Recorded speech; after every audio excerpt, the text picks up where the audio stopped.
Эпизод 6. Гранда. Залатая паўця была каралевай Залатой горкі. Другі месяц яна самастойна займалася крамай, уладальніцай якой стала. Крама была невялікая, але прыгожа адрамантаваная, светлая і зручная. Раней тут прадавалі канцтавары, але попыт на іх быў кепскі, і паўця стала гандляваць содавай. Акрамя содавай, чыстай і запраўленай каляровымі сіропамі, тут можна было набыць цукеркі, шакалад, арэхі, семкі, садавіну. У гандлі паўця паказала сапраўдную чуйку.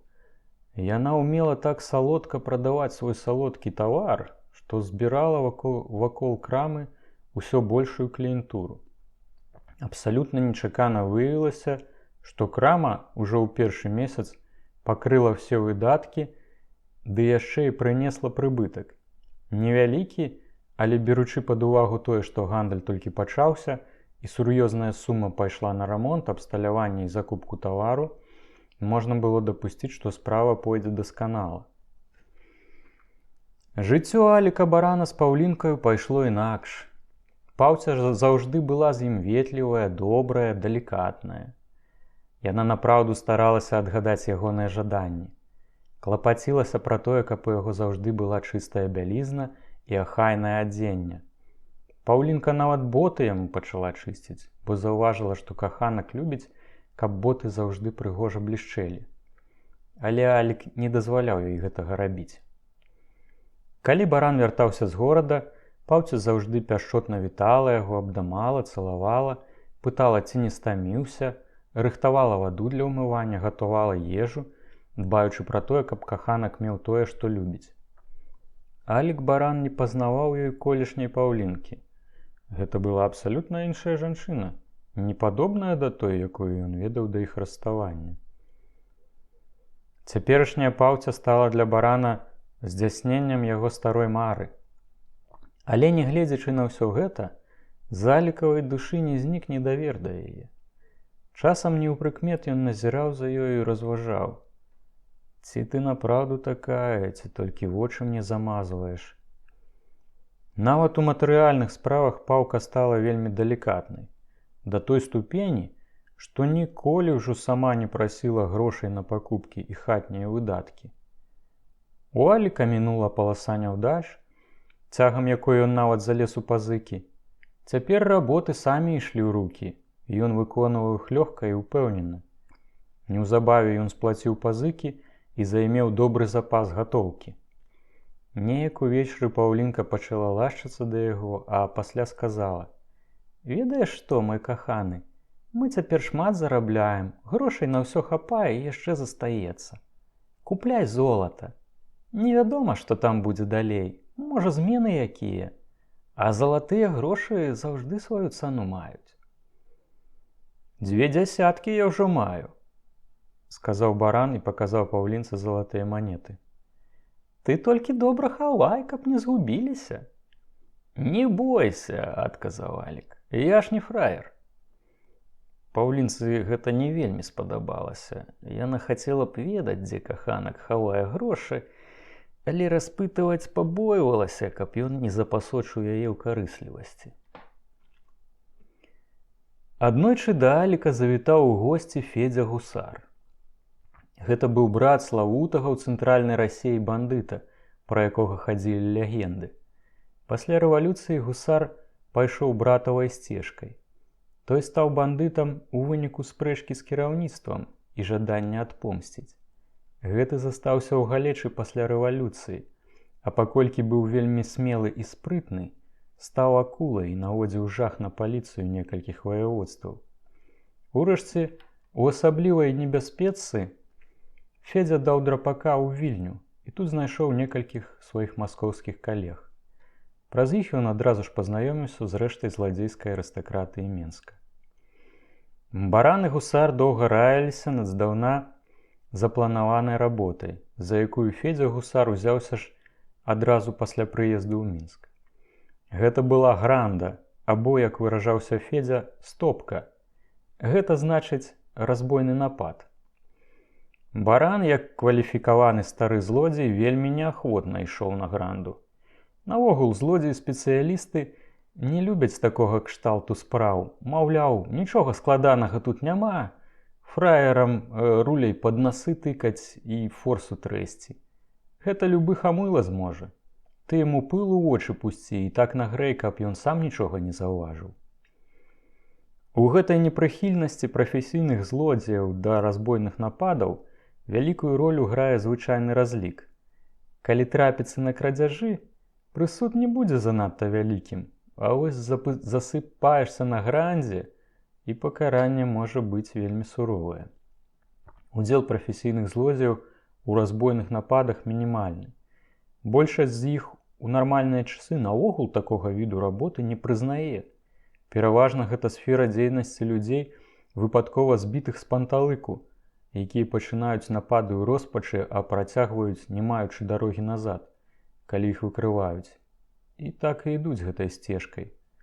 Да смерці або да здрады і шматгадовай турмы.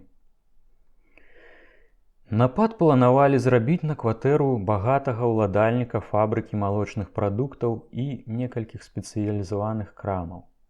Пасля падрабязнага вывучэння тэрыторыі і складання плана было прынята рашэнне, што для работы будзе дастаткова 5 чалавек.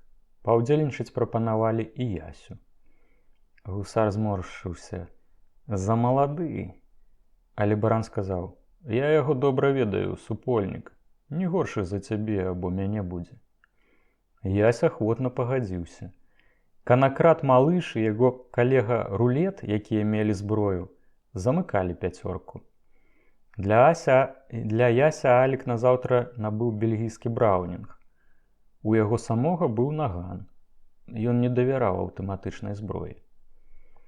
Праз 2 дні цёмным вечарам уся 5 шпацыравала вуліцай паблізу месца планаванага нападу. Яны былі тут ужо даўно, але работы не пачыналі. Утваралася перашкода. Па іншым баку вуліцы, амаль адначасова з імі, з'явіліся 2 групкі людзей па 3. Яны праходжваліся туды-сюды. Было так цёмна, што іх фігуры ледзь можна было адрозніць. 5 барана чакала, калі перашкода знікне. Думалі, што гэта звычайныя мінакі або гуляе сабе хто.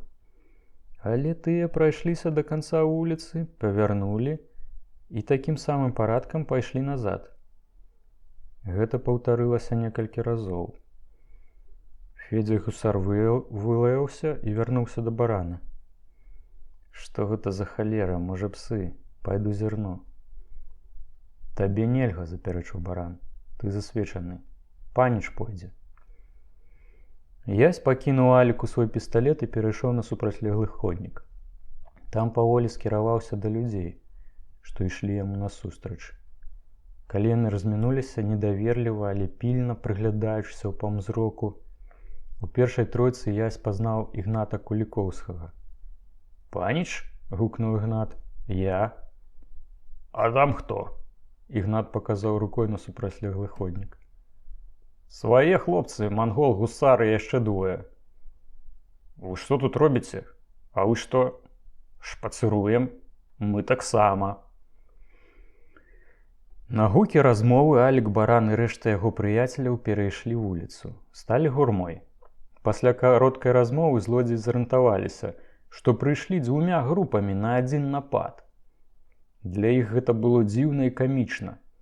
Пасля кароткай нарады вырашылі рабіць гранду разам. Шкада была змарнаванага часу, але яны спадзяваліся, што будзе чым падзяліцца. Спехам пачалі складаць новы план дзеяння. Ясь павінен быў застацца на вуліцы і пільнаваць калег. Баран, Федзя Гусар, Ігнат і Малыш павінны былі ўвайсці ў кватэру спераду. Рулет пільнаваў падворак і чорны выхад. 5 чалавек – Антак Турак, Жарабок, Партач, Міхась Глуст і Ландыш – атрымалі заданне глядзець за сыраварнямі і складамі, каб ніхто з прысутных там работнікаў не выйшаў з двара. Алік баран яшчэ дома дамаляваў сабе крыху большыя вусікі і падвёў цені пад вачыма. Акрамя таго, зрабіў зморшчаны ад куткоў вуснаў да барады, і наляпіў пластыр на левую шчаку. Ігнат надзеў акуляры і зачасаў воласы нізка на лоб. Падбароддзе ён хаваў у пастаўленым каўнеры курткі. Іншыя, хто павінен быў працаваць у кватэры, таксама розным чынам падмянілі твары і адзенне. Федзя Гусар ніякім грымам не карыстаўся. Ён і так быў засвечаны, таму не пераймаўся, што яго апісанне трапіць у паліцыю. Гусар пазваніў у пярэднія дзверы. Усе скіраваліся на вызначаныя месцы. Праз пэўны час у кватэры раздаліся крокі, а пасля дзверы прачыніліся. «Хто там?» «Я з паліцыі», – рэзка сказаў гусар.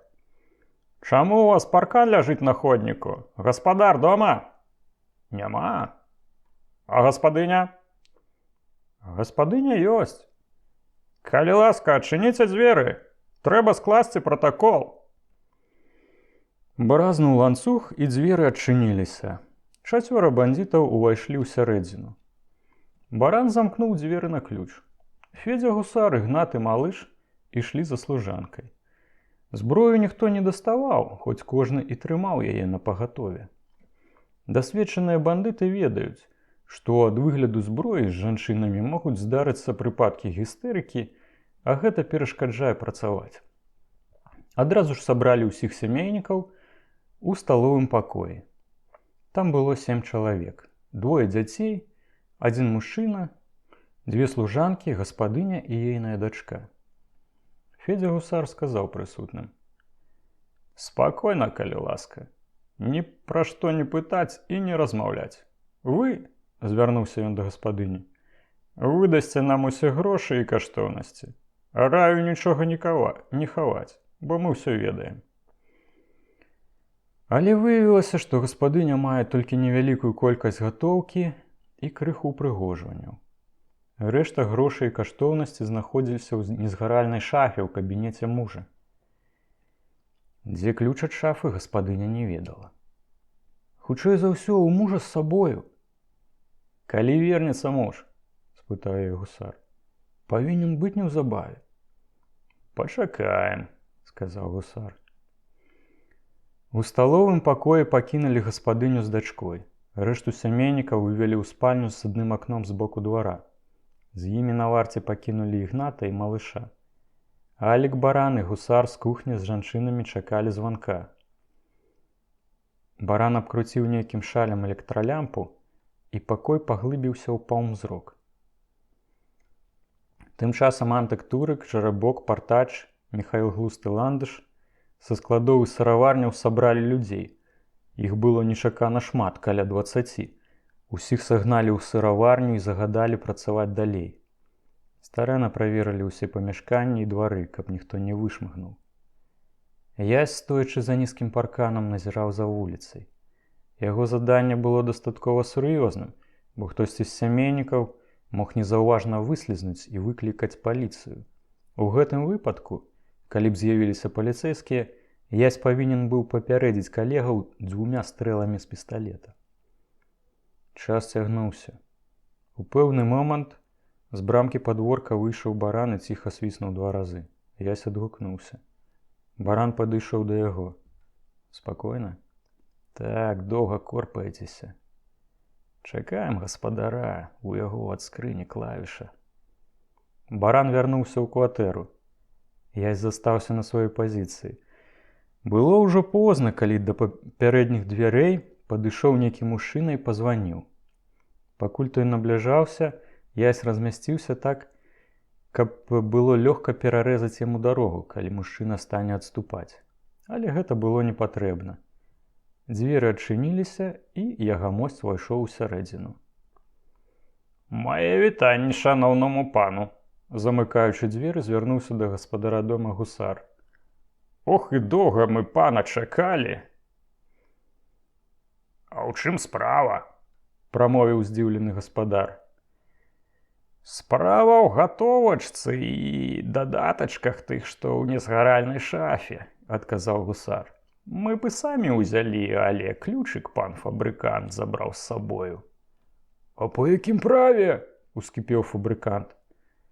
Спокойно, спокойно, понизил голос гусар. По вашым праве, по праве дужэйшага і спрытнейшага. Разумееце? Гэта грабеж! Ага, можна сказаць далікатней. Эксік. Але калі вы так жадаеце, то хай будзе грабеж. Ключа ў мяне няма, цвёрда сказаў фабрыкант. Федзя гусар уважліва паглядзеў ахвяры ў вочы і рэзка ўпэўнена сказаў: «Ключ знойдзецца, а калі не знойдзецца, ён панура сцішыў голас, то дачушку мы возьмем з сабою. І тады, паня, вы заплаціце выкуп. Калі мы не атрымаем выкупу, то памятайце, увесь ваш заводзік і дом дымам возьмуцца. Нас тут 11 тузоў, і аніякая паліцыя не дапаможа не абароніць. Мы маглі б вас, пане шаноўны, прыціснуць крыху, то вы б самі жвавенька ключ аддалі нам. Але я так працаваць не люблю. Таму ключ, калі ласка». Фабрыкант маўчаў, твар яго быў чырвоны, на лбе выступіў пот. «Паненка, апранайцеся», – звярнуўся гусар да дзяўчыны, што сядзела за сталом. «Нам вядома, колькі ў вас у сейфе. Выкуп будзе нашмат большы». «Татачка», – звярнулася да бацькі дзяўчына, – «татачка, аддайце ім грошы, мы яшчэ заробім». Федзя гусар абшукаў фабрыканта, але ключа пры ім сапраўды не было. Тады ён загадаў барану паклікаць 2 людзей з сыраварні і малыша. Калі тыя прыйшлі, ён загадаў ім звязаць людзей пад аховай. Тым часам дзяўчына ў слязах апраналася. Яйная маці звярнулася да мужа. «Аддай жа ім ключ, ты што? З-за дурных грошай хочаш дачку загубіць? Невядома, што з ёй там будзе». «Будьце спакойныя, сытая і цэлая будзе. Яе ёсць каму пільнаваць. Для нас гэта дарагі чалавечак. Не пакрыўдзім». Гусар зноў звярнуўся да фабрыканта. «Выкуп за дачку – $40,000.